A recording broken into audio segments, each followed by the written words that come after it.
Hello everyone, my name is Gabriela. I'm a part of the program as the academic lead. This year, it's our third year.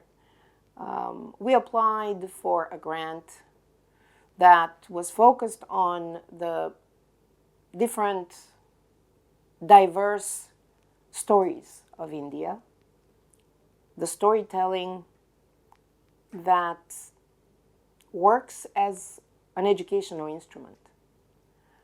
So we had a very elaborate itinerary in order to be able to see the stories encoded on the walls of historical places, but also hear stories from different communities and see these stories on stage. So we started with Aurangabad, where we visited Ellora, Ajanta. We visited different caves with a specialist, an art historian, and a museum specialist, where we were able to actually decode stories that a lot of us were not familiar with, Puranic stories that are not necessarily a part of the mainstream stories. And those teachers who were brought up in India, they were surprised very often hearing these stories, seeing the symbols of these stories, seeing the depiction of these stories on the wall of the caves. Of course, these stories are Buddha stories. They're about Buddhism. They're about Buddha, about the different reincarnations of Buddha. Those stories are Jataka stories. They are related to the teachings of Buddha, but within a pragmatic framework where it's applicable to real life. And then there are the stories of the Jain community, the story of Mahavir, and his enlightenment, and also, of course, a lot of Puranic stories. We really appreciated the enormity of the caves, and we know how much work and how many years and how many generations it took for these caves to come to life. And we appreciate the fact that we have access to them and that there is a lot of effort to preserve them for the next generations. We traveled to Bhopal, a very unique place. Many of us hadn't been there before. We were hosted by Rabindranath Tagore University in Bhopal. We were welcomed every day by the faculty and by the students. We had several meetings with them. We discussed our effort to collect stories, to collect materials that represent the communities that are not mainstream communities. And it turned out that their faculty, to a great extent, is also emphasizing these communities, collecting their stories, having them performed at many events, and thus provide visibility to these communities and to their art. We were very much impressed by the campus. It felt very welcoming. The air was pure. The sunshine was there. The birds were there. And then when we visited their two museums, one of tribal art and the other one, Manav Sangrahale, we found in one place so much information about those Adivasi communities, about those rural communities that we don't get information about so often.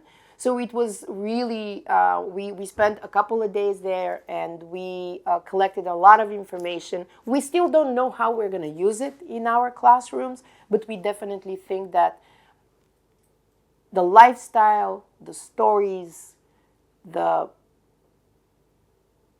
information about their social life about their relation to nature are still not enough represented in our teaching materials.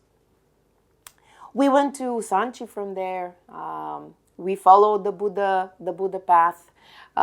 We examined the four gates. We examined all the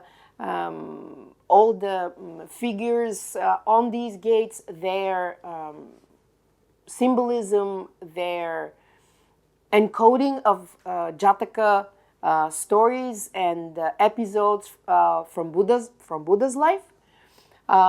It's a beautiful place. It has to be on the list of everyone, whether they are devoted to South Asia or not. It's a very, very unique place. We traveled to Khajuraho, a very interesting complex with a lot of representation of tantric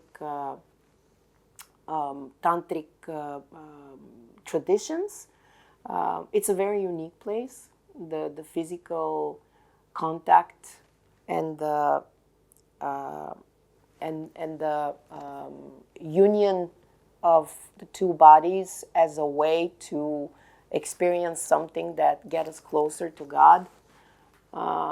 Extremely interesting and also quite consistent, quite organic.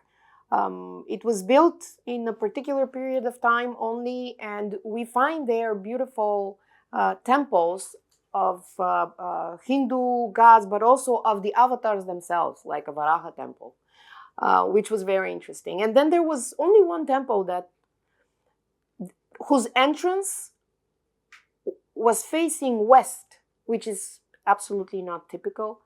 And when the sunset enters the interior of this mandir, it starts hitting first with light the legs of a beautiful murti, of a beautiful statue, and the legs are Krishna's legs. The body is Vishnu's body, and the head is Shiva's head. And this is how, when the sun is setting, this is how it lights this beautiful, unique murti, statue. From Khajuraho, we went to Benares. Benares is a place we visited last year. Not the same group of teachers, but we were already, in terms of the organizers, we were already familiar with the local hosts, BHU. We had several meetings with faculty and students, with their women's college, with Rajghat Women College, Vasanta College. We met with those faculty in particular who did research on what we were interested in. And these were the non-mainstream stories, performances that are not necessarily a part of what we see on TV often, or what we see on mainstream media. So it was very interesting for us. Everyone is coming back with an additional suitcase or bag full of books, of brochures, of printouts. So we're very excited. We're going to have to study these materials and decide what we're going to use in our classrooms that would give a objective representation of the life of these communities, of the stories of these communities. And of course, we want to try to not essentialize them, not to exoticize them, but actually there is so much that we're learning from them, especially in terms of from Benares, we went to Delhi. In Delhi, the Indira Gandhi Institute of National Arts was our host. We stayed 6 days, and we really understood a lot about the research that's being done by this institute, the different divisions, and we were mesmerized by the Atmanirbharta division or project, which is harvesting the know-how of small communities in producing objects and aesthetics that might get lost.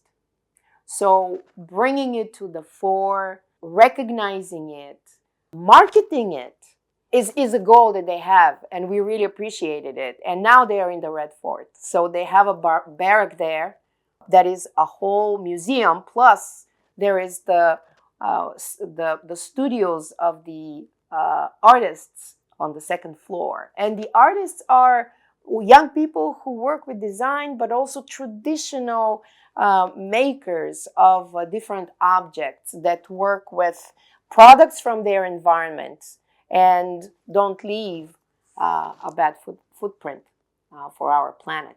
So this is something that I know some of the teachers will be working on to make an interesting lesson plan. So you're more than welcome after the end of the summer 2025 to visit our website and see our lesson plans. Thank you.